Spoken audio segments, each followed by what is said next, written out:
লক্ষ্মী ছানারা আজ আরও একটি নতুন গল্প নিয়ে এসে গেছি। এক নগরে দুই বন্ধু বাস করত। একজন ছিল খুব ধার্মিক, তার নাম ছিল ধর্মবুদ্ধি, আর একজন ছিল অধার্মিক, তার নাম ছিল পাপবুদ্ধি। তাদের দুজনের মধ্যে খুব ভাব ছিল। একদিন পাপবুদ্ধি ভাবলো, লেখাপড়া তো কিছুই শিখলাম না, আর টাকা কড়িও নেই। ধর্মবুদ্ধি অনেক পড়েছে, ও বুদ্ধি দিয়ে ব্যবসা করে উপার্জন করতে পারবে, আমি ওকে ঠকিয়ে ধনী হতে পারি। পাপবুদ্ধি ফোন দিয়ে এটে ধর্মবুদ্ধিকে একদিন বলল, চলো আমরা উপার্জনের জন্য বিদেশে যাই। তোমার বুদ্ধি আছে, তুমি ভালো উপার্জন করতে পারবে, আর আমি তোমার সঙ্গে থাকলে কিছু তো করতে পারবো। দুজনে রওনা হলো। বিদেশে গিয়ে অর্থ উপার্জনও করলো। একদিন তারা মহানন্দে পোটলা পুটলি নিয়ে দেশের পথে পা বাড়ালো, সঙ্গে প্রচুর ধনরত্ন। গ্রামের কাছাকাছি পৌঁছে এক বটগাছের নিচে বসে পড়ল দুজনে। গল্প করতে করতে পাপবুদ্ধি বলল, আমাদের সব টাকা করি একসঙ্গে বাড়ি নিয়ে যাওয়া ঠিক হবে না। এই গাছের কোনো গোপন স্থানে বেশ কিছু টাকা করি পুঁতে রেখে বাদ বাকি কিছু নিয়ে চলো বাড়ি যায়, পরে দরকার পড়লে আবার এখান থেকে তুলে নেওয়া যাবে। ধর্মবুদ্ধি সরল মানুষ, এত ঘোরপ্যাচ বোঝে না, বলল, ঠিক বলেছ, তাই রাখা যাক। দুটো গর্ত খুঁড়ে প্রায় সব ধনরত্ন মাটির তলায় পুঁতে রেখে বাদবাকি কিছু টাকা হাতে নিয়ে বাড়ি গেল দুজনে। বাড়িতে দিন বেশ আনন্দেই কাটছিল। কিছুদিন পর ধর্মবুদ্ধির মেয়ের বিয়ে স্থির হলো, সুতরাং টাকা নেওয়ার দরকার পড়ল। ধর্মবুদ্ধি পাপবুদ্ধির বাড়িয়ে গিয়ে বলল, চলো বন্ধু টাকা তুলে আনি। পাপবুদ্ধি বলল, আমারও তোলা দরকার। দুজনেই বটগাছের কাছে এসে সেই জায়গায় খোঁড়াখুড়ি করে ধনরত্ন পেল না। পাপবুদ্ধি মাথায় হাত দিয়ে বসে পড়ল, বলল, তুমি বিশ্বাসঘাতকতা করলে না তো বন্ধু? এ টাকার কথা তুমি ছাড়া অন্য কেউ জানে না, এ তুমিই নিয়েছো। ধর্মবুদ্ধি রেগে গেল, কি বলছো তুমি? আমি নিতে যাব কেন?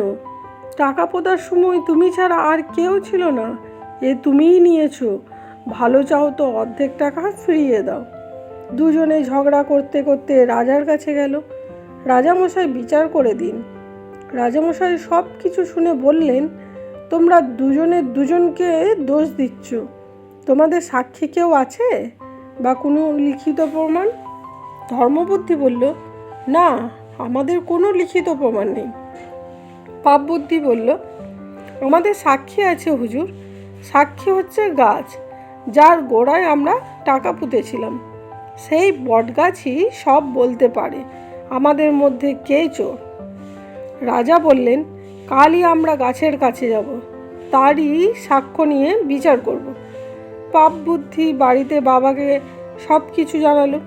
ধর্মবুদ্ধিকে ঠকিয়ে সেই টাকা আত্মসাৎ করেছে, কাল তাদের হবে বিচার।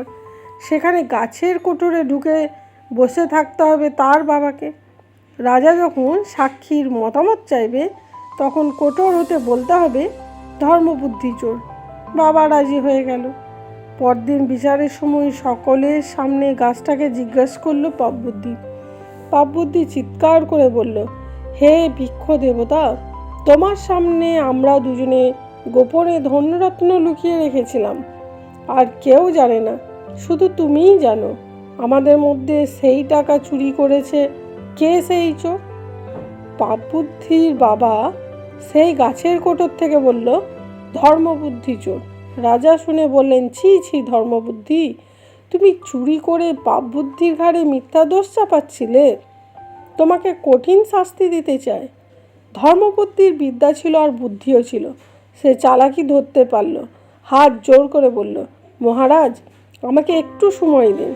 এই বলে ধর্মবুদ্ধি কিছু শুকনো পাতা জোগাড় করলো, আর সেই পাতাগুলো বৃক্ষের কোঠরের মধ্যে দিয়ে আগুন ধরিয়ে দিল। দাউ দাউ করে জ্বলে উঠল আগুন। বাঁচাও বাঁচাও বলে চিৎকার করে কোঠর থেকে বেরিয়ে এলো পাপবুদ্ধির বাবা।